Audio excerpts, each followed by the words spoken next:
اللهم صل على سيدنا محمد يا رب صل وسلم دائما أبدا على حبيبي. یہ جو طبقہ ہے، جو یونیورسٹیوں کا طبقہ ہے، یہ بہت اہمیت ہے میری نظر میں اس کی، کیونکہ کل آپ لوگوں کے ہاتھ میں قوم کی نبضیں ہوں گی، قوم کی تقدیروں کے فیصلے کل آپ کے ہاتھ میں ہیں. رکشے ٹیکسی والے کے ہاتھ میں قوم کی تقدیروں کے فیصلے نہیں ہوتے.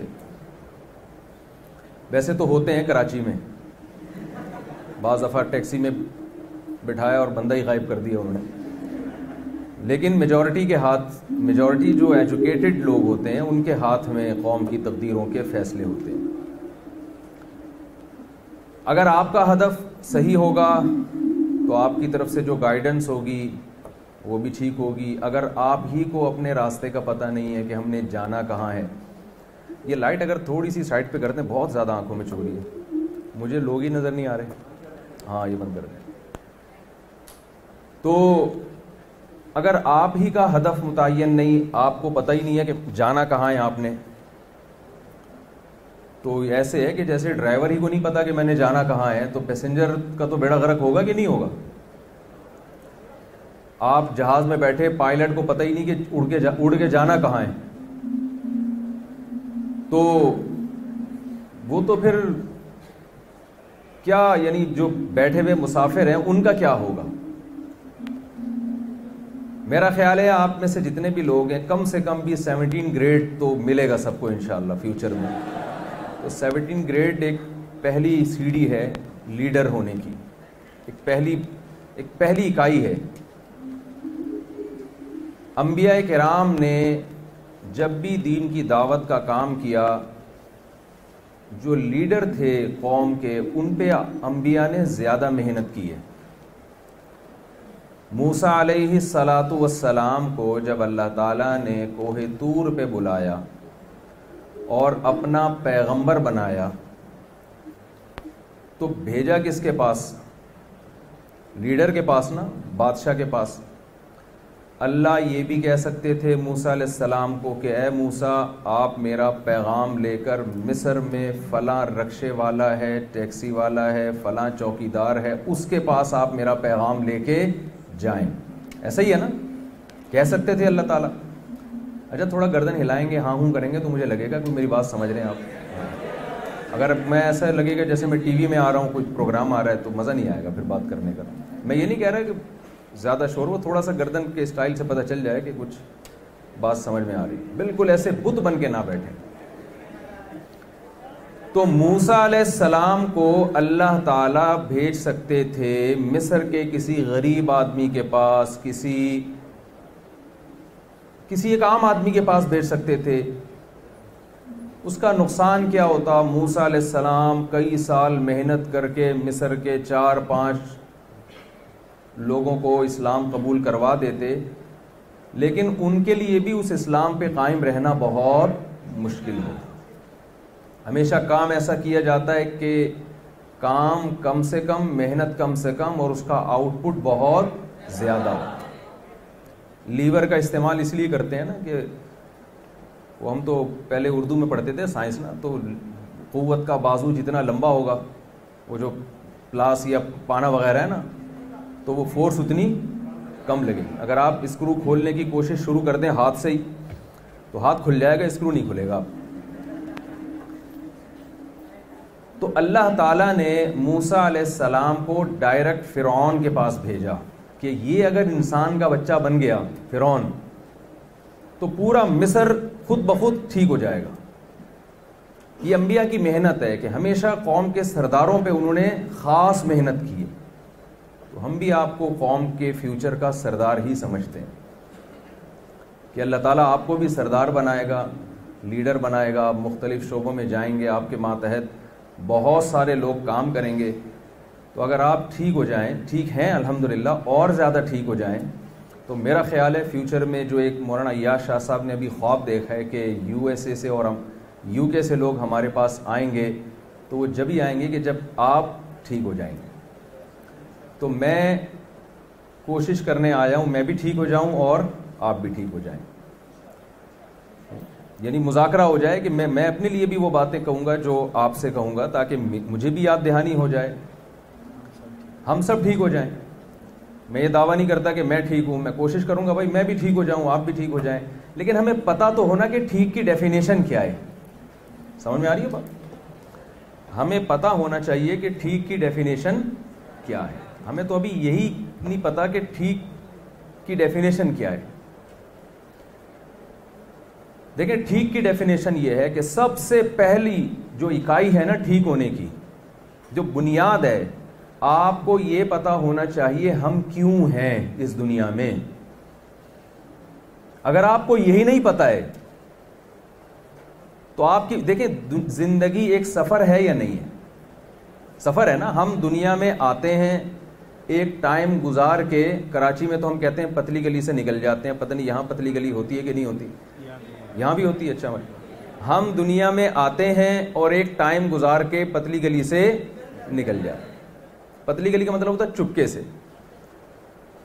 ایک چوڑی گلی ہوتی ہے نا جہاں لوگ آپ سے ملاقات کے لیے آتے ہیں, آپ گیٹ پہ آتے ہیں, کبھی آپ اس سے بچنا چاہتے ہیں تو آپ کیا کرتے ہیں, اس کو ڈاچ دے کے پتلی گلی سے نکل جاتے ہیں. وہ سمجھتا ہے کہ ہے ہی نہیں.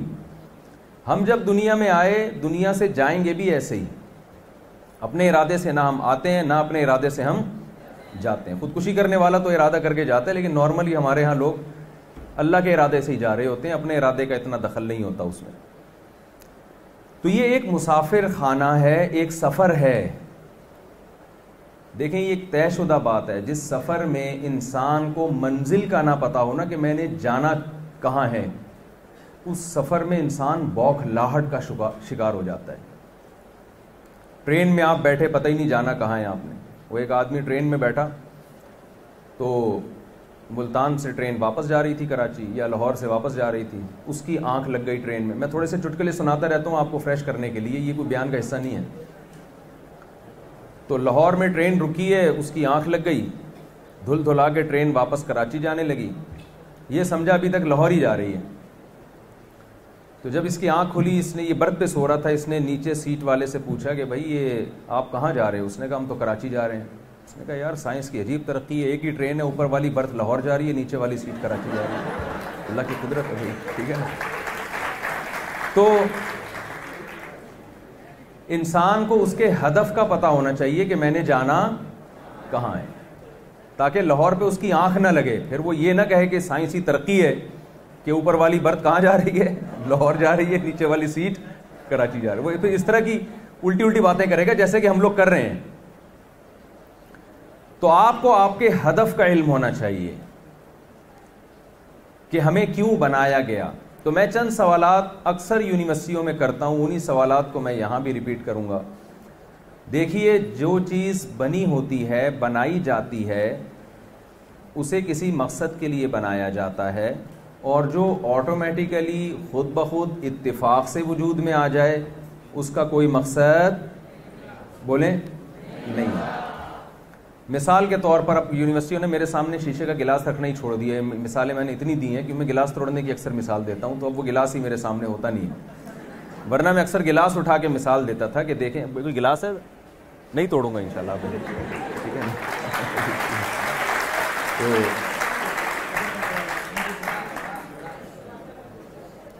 گلاس بس رہنے دیں, یہ اس کو گلاس فرض کر لیتے ہیں, کوئی اتنا اہم نہیں ہے. یہ گلاس ہے, فرض کر لیں یہ گلاس ہے تھوڑی دیر کے لیے. میں بیان کر رہا ہوں, میرا ہاتھ لگے جوش میں آ کے, اور یہ وہاں میرا ہاتھ لگے اور یہ نیچے گر کے ٹکڑے ٹکڑے ہو جائے یہ گلاس, تو آپ مجھ سے پوچھیں گے مفتی صاحب ہم نے آپ کو بیان کرنے کے لیے بلایا تھا, گلاس توڑنے کے لیے نہیں بلایا تھا, آپ نے یہ گلاس کیوں توڑا؟ میں جواب میں کہہ سکتا ہوں میں نے توڑا نہیں ہے, غلطی سے ٹوٹ گیا ہے. ہو جاتی ہے بھائی غلطی, میری نیت نہیں تھی, بیان کرتے ہوئے ہاتھ لگا, جب گلاس پہ ہاتھ لگے گا شیشے کا گلاس وہ تو ٹوٹے گا. میں نے توڑا نہیں ہے, یہ غلطی سے ٹوٹ گیا ہے. سینٹنس مکمل کر لیا کریں گے تو زیادہ خوشی ہوگی.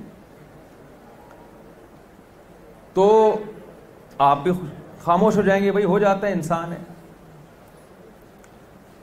لیکن یہی کام اگر میں ایسے کروں, یہ گلاس میں اٹھاؤں اور باقاعدہ آپ کو نظر آئے کہ بھائی کوئی ایسا نہیں ہے کہ باڈی لینگویج کا استعمال کرتے ہوئے ٹوٹا ہے, میں اٹھا کے اس کو زمین پہ ماروں اور توڑ دوں, تو آپ کے پروفیسر صاحب تو پوچھیں گے مفتی صاحب ہم نے آپ کو یہاں بیان کے لیے بلایا تھا, گلاس توڑنے کے لیے نہیں بلایا تھا. اب میں یہ کہہ سکتا ہوں کہ توڑا نہیں ہے, خود بخود ٹوٹ گیا ہے. یہ میرا جواب معقول نہیں ہوگا. وہ کہیں گے آپ نے توڑا ہے, اس کی ریزن بتائیں. اب میں کہوں میں نے ویسے ہی توڑ دیا ہے. بھائی ویسے ہی کا کیا مطلب؟ یا تو آپ کوئی مثال سمجھانا چاہتے تھے, کچھ تو بتائیں. میں کہ نہیں وہ ویسے ہی.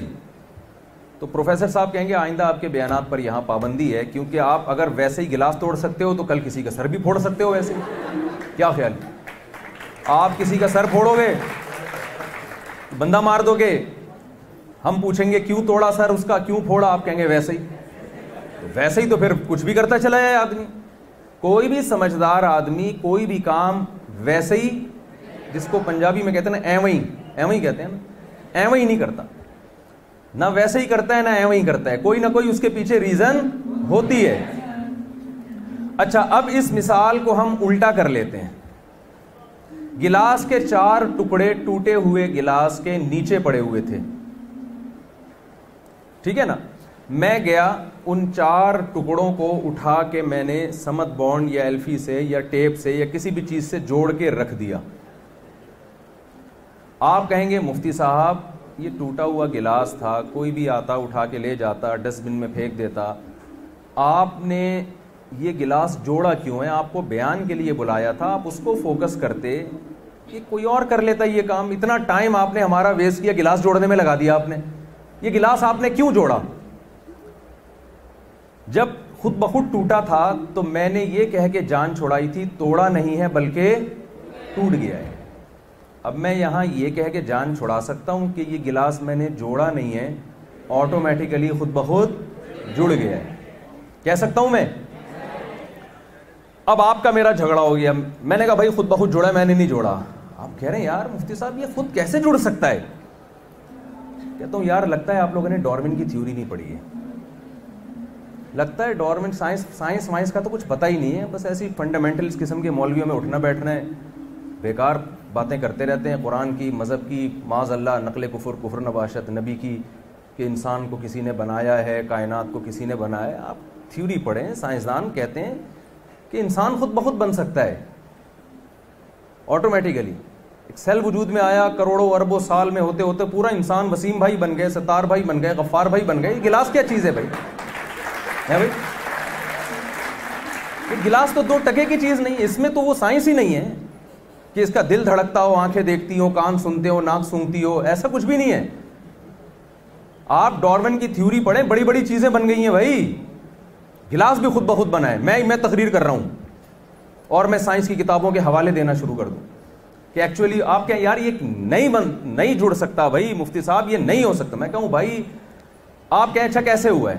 کہوں بھائی ایسا ہوا تھا کہ کروڑوں اربوں سال, ونس اپون اے ٹائم. سائنسدانوں کے پاس سالوں کی کوئی کمی نہیں ہوتی. 1 کروڑ نہیں 2 کروڑ لگا لو, 2 کروڑ سال پہلے ہوا تھا. بھائی 2 کروڑ بھی پہلے بھی نہیں ہو سکتا, چلو 10 کروڑ, 1 ارب سال, 2 ارب سال, 50 ارب سال, 100 ارب سال. کون جا کے ماضی میں جھانک رہا ہے؟ تو میں نے کہا بھائی ہوا یہ تھا ونس اپون اے ٹائم. یہ زمین جب وجود میں آئی تو یہاں ریت کے بڑے بڑے ٹیلے ہوا کرتے تھے, تو ہوائیں چلیں اور پھر سورج کی تپش اور اتنی زمین کا ماحول چینج ہوا کہ وہ ریت پگھل گئی. پھر ہوائیں چلیں اور پھر یوں ایک شیشے کے ٹکڑے بکھر گئے, تو کچھ ٹکڑے ایسے ہوا چلی اور آپس میں ٹھپ ٹھپ کر کے جڑنا شروع ہو گئے, اور جڑتے جڑتے بالآخر وہ میز پہ ایک دھماکہ ہوا. اس کے نتیجے میں گلاس دھڑام سے آگے میز پہ رکھ لیا.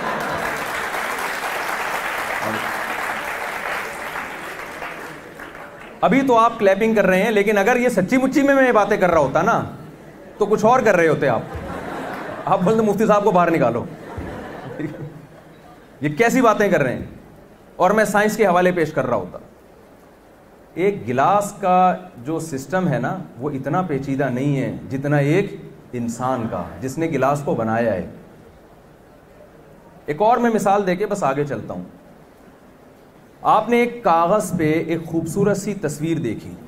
خوبصورت اس لیے کہہ رہا ہوں تاکہ آپ دیکھیں. ایک بہترین سی آپ نے تصویر دیکھی, آنکھیں, ناک, لیپس, بڑے خوبصورت ڈیزائن کا نا ایک انسان بنا ہوا ہے. بنا ہوا ہے میں نے کہا ہے, کچھ اور نے کہا میں نے. تو بالکل وسیم جیسا, معذرت کوئی وسیم بھائی بیٹھے ہوئے ہیں یہاں پہ تو کوئی, ٹھیک ہے نا, ایک خوبصورت انسان کا فیس بنا ہوا ہے. اب آپ چونکہ سائنس کے طالب علم تھے, اس تحقیق میں لگ گئے یار یہ بنا کیسے, اس کا مصور کہاں ہے جس نے بنایا, اتنی پینٹنگ کی ہے, اتنی خوبصورت پکچر کیسے بنی ہے.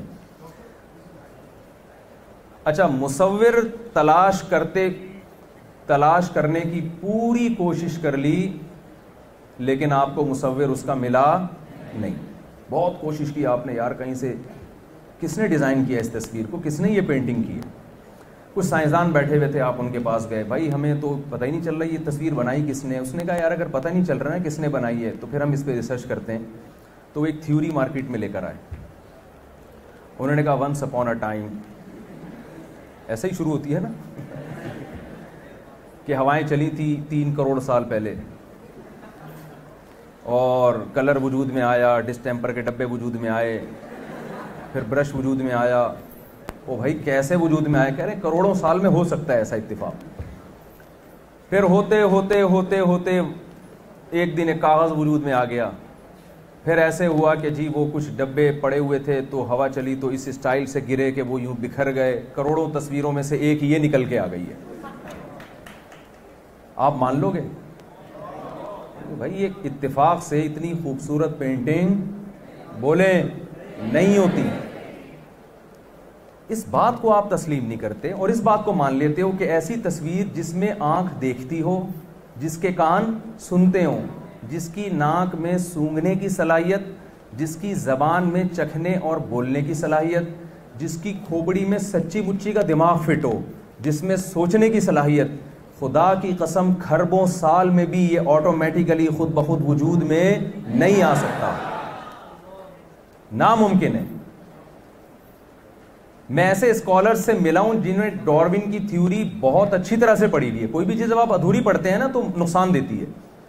ڈاروین کی تھیوری یو کے سے پڑھ کر آئے, انہوں نے ماسٹر کیا اسی میں. انہوں نے کہا ڈاروین یہ نہیں کہتا کہ یہ کائنات خود بخود بنی ہے یا انسان خود بخود بنا ہے. اس کی تھیوری کا حصہ ہے یہ کہ اگر یہ فرض کر لیا جائے کہ اس انسان کو کسی نے نہیں بنایا, کائنات کو کسی نے نہیں بنایا, فار ایگزامپل فرض کر لیں, تو پھر یہ جو تھیوری ہے کہ بندر سے وجود میں آیا ہے یہ ذرا قیاس کے قریب ہے زیادہ.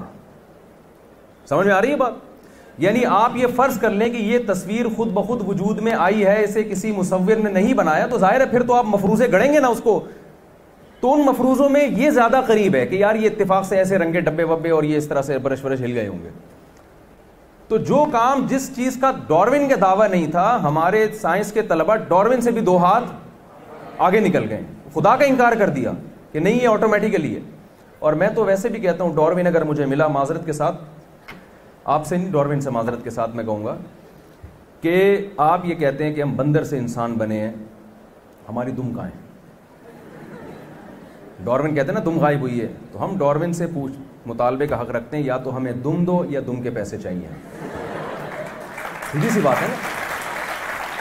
ہم کہتے ہیں دم, خیر یہ تو ایک مزاح کی بات تھی, لیکن جو تصویر جس کی آنکھ میں دیکھنے کی طاقت نہ ہو, کانوں میں سننے کی طاقت نہ ہو, وہ خود بخود نہیں بن سکتی. وہ تصویر جس کی آنکھ میں دیکھنے کی طاقت, کانوں میں سننے کی طاقت, زبان میں بولنے کی طاقت, کروڑوں اربوں کھربوں سال میں بھی آٹومیٹیکلی وہ خود بخود وجود میں نہیں آ سکتی. سب سے پہلے یہ کانسیپٹ آپ کا کلیئر ہونا چاہیے, جس کو قرآن نے کہا ام خلقوا من غیر شیء ام هم الخالقون. کیا خود سے بنے ہو آٹومیٹیکلی یا تم نے خود اپنے آپ کو بنایا ہے؟ یہ اللہ نے قرآن میں ہم سے سوال کیا ہے. دیکھیں قرآن آپ کے نظریات کو درست کرنے کی کتاب ہے, کانسیپٹ کلیئر کرنے کی کتاب ہے.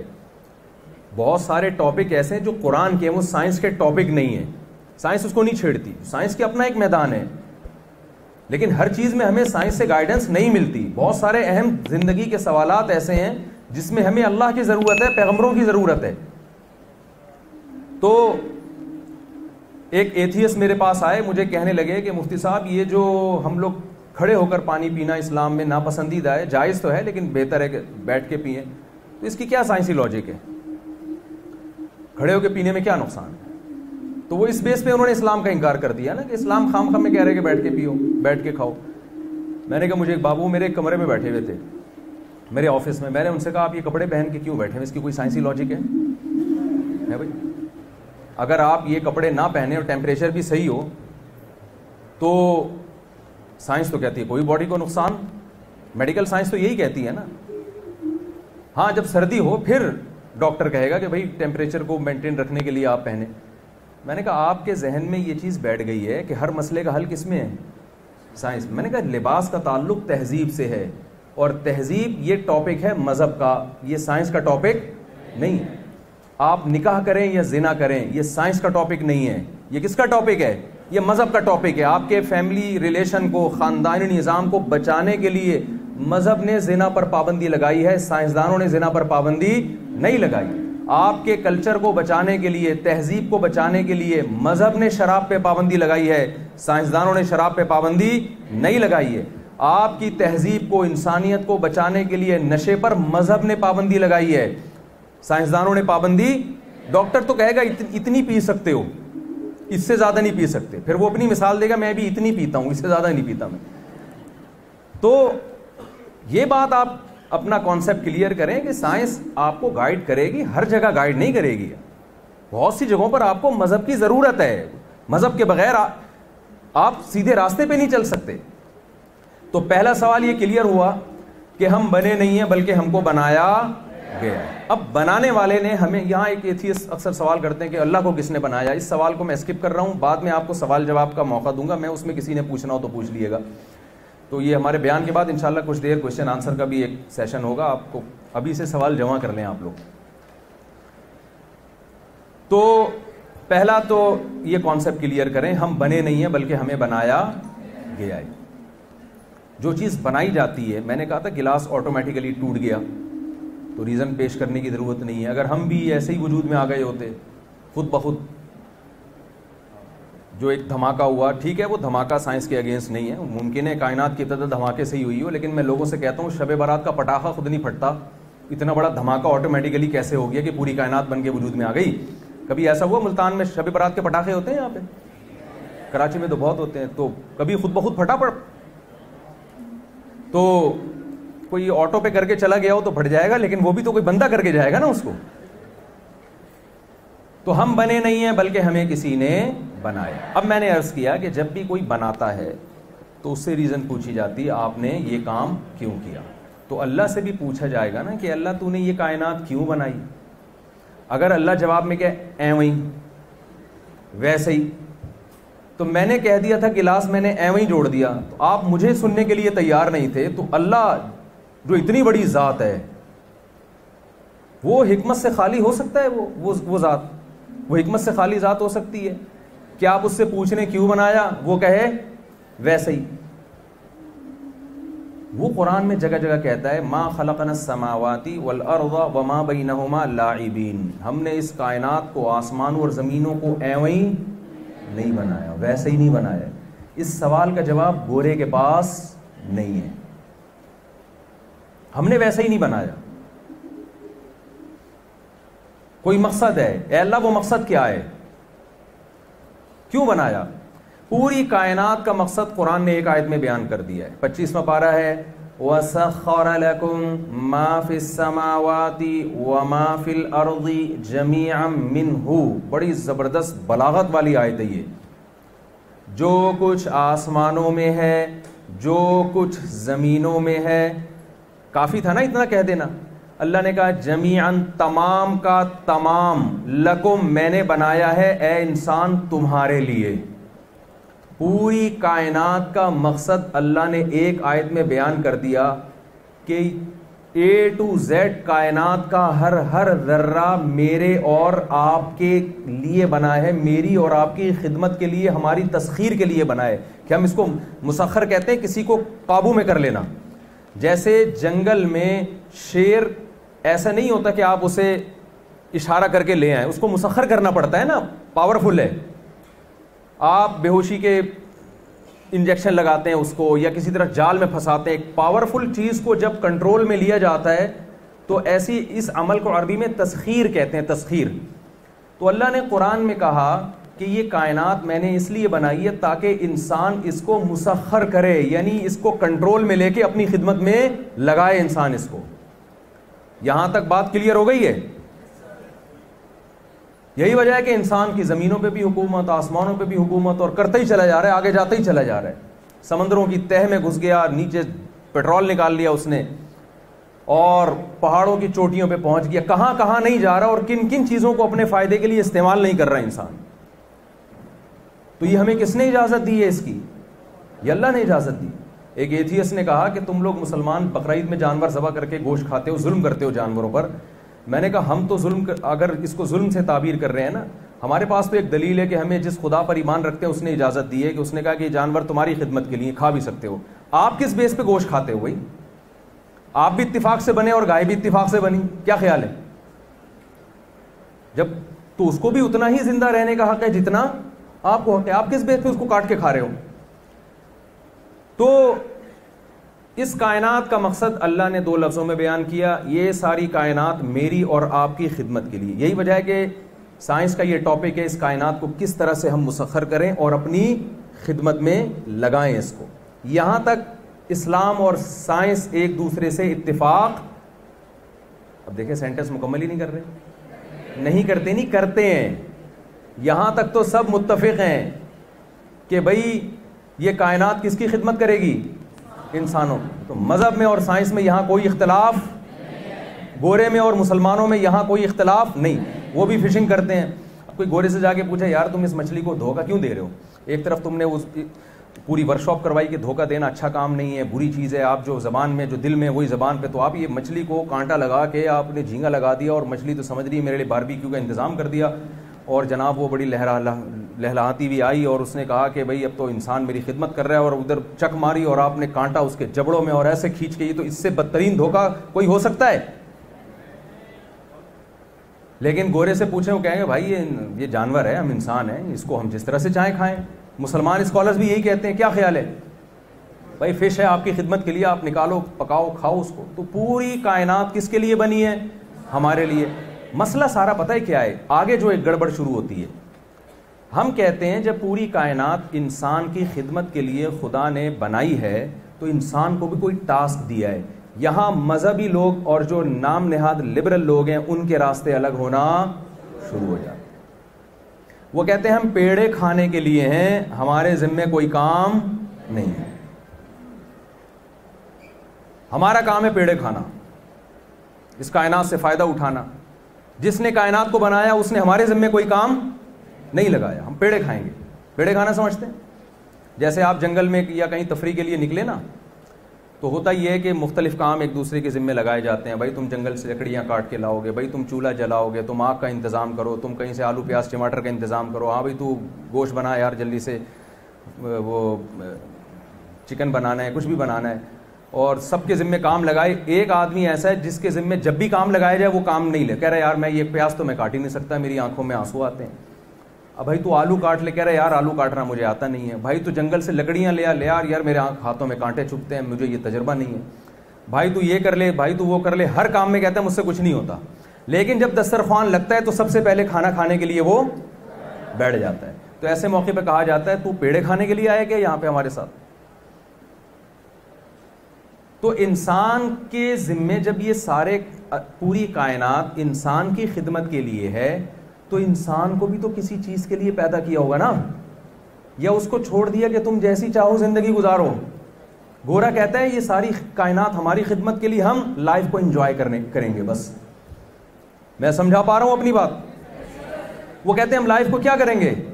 انجوائے کریں, انٹرٹینمنٹ, بس مزے اڑاؤ. نائٹ کلبوں میں جاتے ہیں, وہ گرل فرینڈ بوائے فرینڈ کا سسٹم ہے, شادی بیاہ کا سسٹم انہوں نے نکال دیا. ٹینشن ہے گرل فرینڈ بوائے فرینڈ میں کوئی ٹینشن ہے نہیں.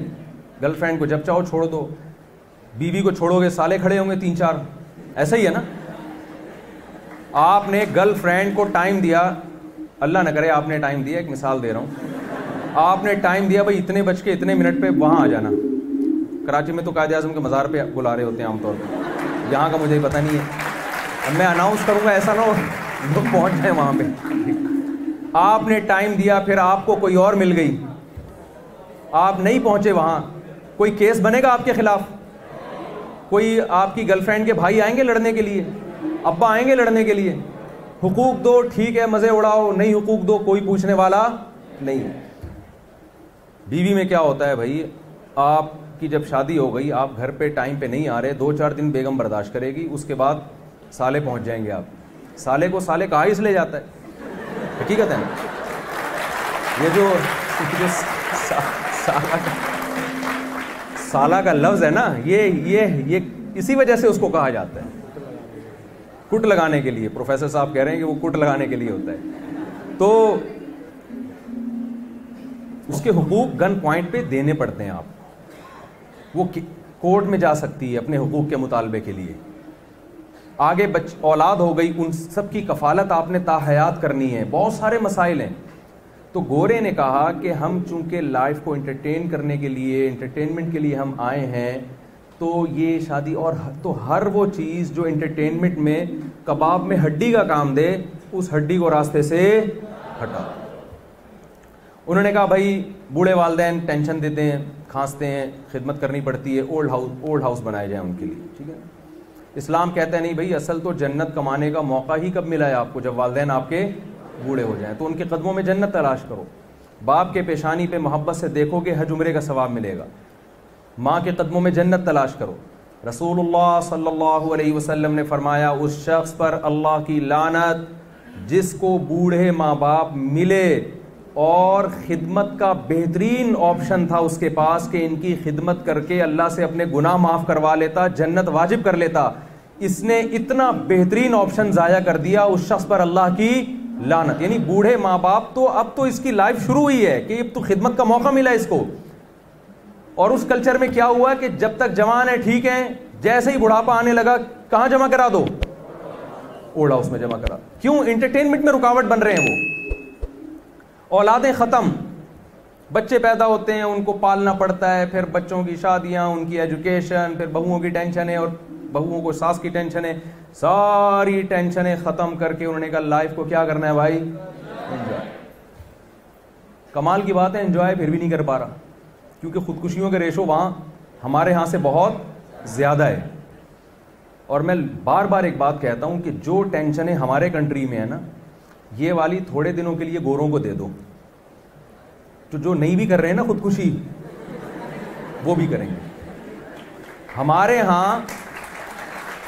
ہاں خودکشی کرنا بہت آسان, یعنی اگر کوئی اللہ نہ کرے خودکشی کرنا چاہے تو ہمارے ہاں بہت سارے ذرائع ہیں, پیکیجز ہیں گورنمنٹ کی طرف سے دیے جاتے ہیں کہ آپ یوں بھی کر سکتے ہیں, آپ یوں بھی کر سکتے ہیں. میں بتاتا ہوں ایک پیکیج, تو میں کراچی میں جو خصوصی پیکیج ہے وہ بجلی کے کھمبے ہیں. یہ خصوصی پیکیج ہے کراچی میں کہ نہ آپ بدنام ہوں گے, نہ خودکشی کا دھبا لگے گا آپ پہ.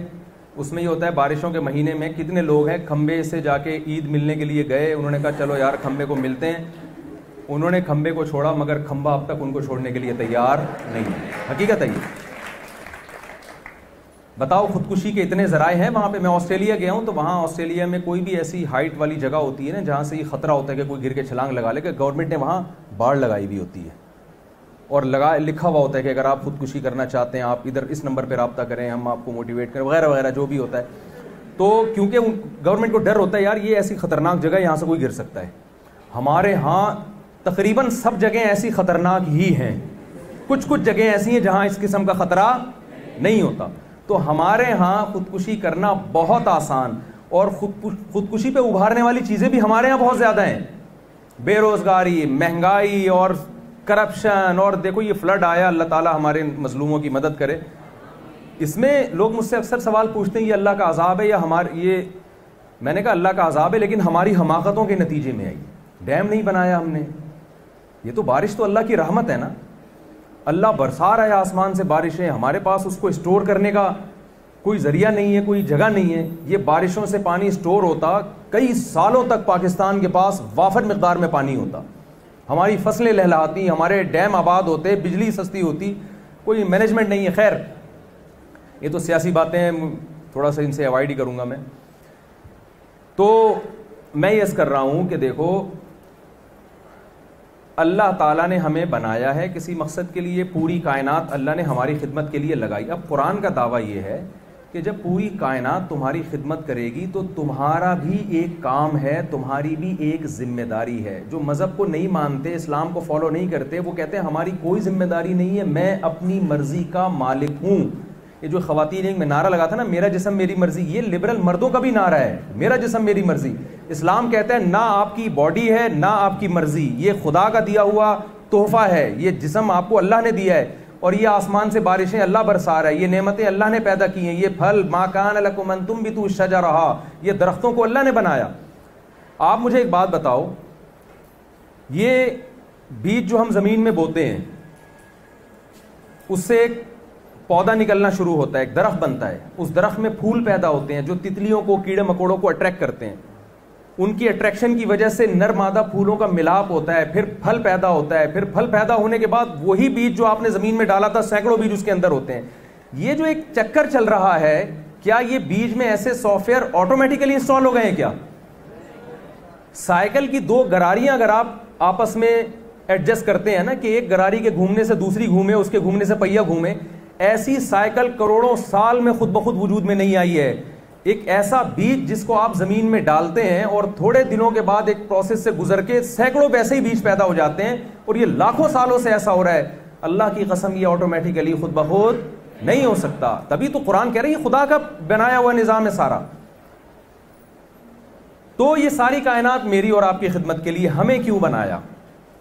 تو ایک تو جو ان لوگوں کا دعویٰ ہے جو مذہب کو نہیں مانتے, وہ کہتے ہیں ہمیں مزے اڑانے کے لیے بنایا ہے, لہذا وہ تعلیم حاصل کرتے ہیں تو ان کا مقصد ہے قوم کی خدمت, لیکن اس قوم کی خدمت پہ انہیں پیسے چاہیے. وہ کہتے ہیں ہم جب آپ کو کوئی خدمت دے رہے ہیں, کوئی سروس دے رہے ہیں, تو ہمیں اس کا پورا پورا معاوضہ چاہیے. سمجھ میں آ رہی ہے بات کہ نہیں آ رہی ہے؟ وہ کچھ بھی کریں گے تو اس کا ان کو بدلہ چاہیے دنیا میں, اللہ ماشاء اللہ کوئی اللہ کے لیے بھی کر لیتا ہے, لیکن میجورٹی کا یہ جذبہ نہیں ہے. قرآن ہمیں یہ کہتا ہے کہ تمہیں اللہ نے جب بنایا ہے نا کسی مقصد کے لیے, یہ ساری کائنات جب تمہاری خدمت میں لگا کے اتنا تمہیں جو پروٹوکول دیا گیا ہے, تو اس لیے دیا گیا ہے پیڑے کھانے کے لیے نہیں, بلکہ تمہاری ذمہ داری بہت زیادہ ہے. دیکھیں کوئی ویکینسی آتی ہے فوج کے لیے نا, کمیشن آفیسر بھرتی ہونے کے لیے, آپ انٹرویو دینے کے لیے چلے گئے. اب انٹرویو لینے والے سے آپ نے پوچھا کہ جی مجھے کیا کیا, میں اگر کمیشن آفیسر بھرتی ہو جاتا ہوں ٹریننگ کے بعد مجھے کیا کیا ملے گا؟ انہوں نے بتایا کہ اتنی سیلری ہوگی آپ کی, اتنے الاؤنس ہوں گے, اور ریٹائرمنٹ کے بعد یہ وہاں آپ کو پلاٹ ملے گا وغیرہ وغیرہ. جو بھی ایک فوجی آفیسر کا پروٹوکول ہوتا ہے وہ سارا اس نے A to Z بیان کر دیا. آپ بڑے خوش ہو گئے, یار ہٹو بچوں مزہ ہی آ گیا بھائی, واہ واہ واہ زبردست کام ہو گیا. سویلین کو تو یہ سہولتیں نہیں ہیں, مجھے ساری سہولتیں مل رہی ہیں. اچھا سر میں جا رہا ہوں, مجھے بتائیں یہ میرا اکاؤنٹ ہے, کل سے مجھے تنخواہ بھیجنا شروع کر دیں آپ. وہ کہے گا آپ یہ تو پوچھو کہ آپ نے کیا کرنا ہے بھائی, آپ کی بھی تو کچھ ذمہ داری ہے آپ کے. اچھا میں سمجھا کہ آپ فری پھوکٹ میں میرے اوپر اتنے مہربان ہو رہے ہیں. بھائی پھوکٹ کا لفظ سمجھتے ہیں؟ کچھ کراچی کی بھی اصطلاحات ہیں نا, اس لیے تھوڑا سا میں اس کا ایسا نہ ہو کہ آپ سمجھیں کہ پھوکٹ کوئی بہت مہذب لفظ ہے. آپ نے کہا کہ اچھا اب میں تو حیران ہو رہا تھا گورنمنٹ مجھ پہ اتنا مہربان کیوں ہو گئی. تو وہ کہیں گے کہ یہ باقی سویلین کیا ہمارے سوتیلے ہیں؟ ان کو ہم یہ سہولتیں نہیں دے رہے, آپ کو دے رہے ہیں. آپ کو اس لیے دے رہے ہیں کہ آپ کو کل سے جوائن کرنا ہے, پہلے 1-1.5 سال 2 سال آپ کی ٹریننگ ہوگی, ٹھیک ٹھاک طبیعت سے اس میں دھویا جائے گا, آپ کے اگلے پچھلے سارے گناہ معاف ہو جائیں گے. بہت ٹف ٹریننگ ہوتی ہے نا شروع میں. اس کے بعد آپ کو یہ سارے بینیفٹس ملیں گے, ساری سہولتیں ملیں گی, ریٹائرمنٹ پہ آپ کو بہت اچھا پلاٹ ملے گا وغیرہ وغیرہ. لیکن بات اصل میں یہ ہے کہ اتنا پروٹوکول آپ کو اس لیے دیا جا رہا ہے کہ جب جنگ ہوگی نا تو جتنے سویلین ہیں یہ اپنے گھروں میں آرام سے گدوں پہ پڑے سوئیں گے, آپ کو اپنی جان ہتھیلی پر رکھ کر میدان جنگ میں کودنا پڑے گا, اس خطرے کے ساتھ کہ میں بھی آپ واپس تشریف لائیں, یہ بھی ممکن ہے کہ آپ کے بجائے آپ کی میت گھر پہنچے. آپ کہہ رہے ہیں میں اس تقسیم کو بالکل بھی نہیں مانتا, یہ ظلم ہے, زیادتی ہے. تو وہ کہے گا یہ ظلم نہیں ہے کہ اتنا پروٹوکول آپ کو دیا جا رہا ہے باقیوں کو نہیں دیا جا رہا, یہ گورنمنٹ کی طرف سے ظلم نہیں ہے. انسانی حکومتیں پھر بھی ظلم کر سکتی ہیں. خالق کائنات ظلم نہیں کر سکتا. دیکھو جب انسان کا دل چاہتا ہے جانوروں سے ان کی جان لے لیتا ہے صرف اپنے زبان کے چٹخاروں کے لیے. سمندر میں کتنی مچھلیاں ہیں, لاکھوں کروڑوں ٹن مچھلیوں سے ہم زندگی کا حق چھینتے ہیں, حالانکہ فش کھائے بغیر بھی ہماری باڈی کی جو نیڈ ہے, جو خوراک کی نیڈ ہے, وہ پوری ہو سکتی ہے. ہندو سبزیاں کھا کھا کے 100 سال نہیں جیتے کیا؟ تو ہمیں کیا ضرورت ہے گوشت کھانے کی؟ ہم زبان کے چٹخاروں کے لیے گوشت کھا رہے ہوتے ہیں. آج بکرا پک رہا ہے, آج جناب گائے گا, آج بیف کھانے, آج جناب یہ کوفتے, پھر گائے کی اتنی اس کے گوشت کی 20 قسمیں نکالی ہوئی ہیں ہم نے. تو آج تک آپ نے دیکھا بکروں نے کبھی احتجاج کیا, اسٹرائک کی ہو اللہ تعالیٰ کے سامنے؟ اے اللہ یہ کیا مذاق ہے؟ انسان 2 دانت کا ہوتا ہے اور 4 دانت کا ہوتا ہے, 6 دانت کا ہوتا ہے. جب بالغ عاقل ہوتا ہے تو وہ شادی کی باتیں شروع کر دیتا ہے. اور بکرا کیا, میں جب 2 دانت کا ہوتا ہوں مجھے بدنظری کا موقع بھی نہیں فراہم کیا جاتا, مجھے جناب قصائی کے حوالے کر دیا جاتا ہے. بکرے کو احتجاج کا حق ہے یا نہیں ہے؟ کوئی احتجاج نہیں کرتا. وہ بھی جوانی کی دہلیز پہ قدم رکھتا ہے اور فوراً قصائی کے پاس جاتے ہیں, ہاں بھائی یہ ابھی تگڑا جوان ہے, اس سے پہلے کہ یہ بوڑھا ہو اس کو کاٹ کے شاپر میں ڈال کے گھر بھجوا دے, پیسے بتا تجھے کتنے چاہیے. بکرا کھڑا تماشا دیکھ رہا ہے, یار خود پتہ نہیں کیا کیا کر رہے ہو ہیں بھائی, خود پتہ نہیں کیا کیا کر رہے ہو, اور ہمیں عاقل بالغ ہوتے ہی کاٹ کے کھا جاتے ہو. چانپیں وہ لے گیا, سری پائے اس نے بنا لیے, ایسی کی تیسی کر دیتے ہیں بیچارے کی. بکروں کو احتجاج کا حق نہیں. فارمی مرغی کا حشر دیکھو نا, گن پوائنٹ پہ مرغیوں سے انڈے دلوائے جا رہے ہیں. حقیقت ہے, مرغیاں ونس اپون اے ٹائم مرغی سال میں میرا خیال ہے 2 مہینے 3 مہینے انڈے دیتی تھی ٹوٹل ملا کے, پھر اتنے دن اس پہ بیٹھتی تھی, پھر چوزے نکلتے تھے, ماں کی ممتا ملتی تھی ان چوزوں کو ایک ماں ملتی تھی محبت کرنے والی, ان کے لیے لڑنے والی, ہنسی خوشی ان کی فیملی سسٹم تھا.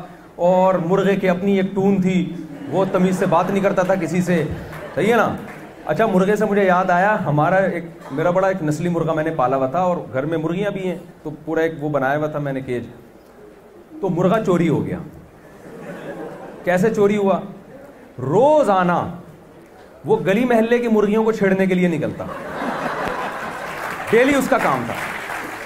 ہم اس کو پکڑ کے لاتے کہ یار جب یہاں ہیں تو لیگل کو چھوڑ کے تو انلیگل کی طرف کیوں جا رہا ہے؟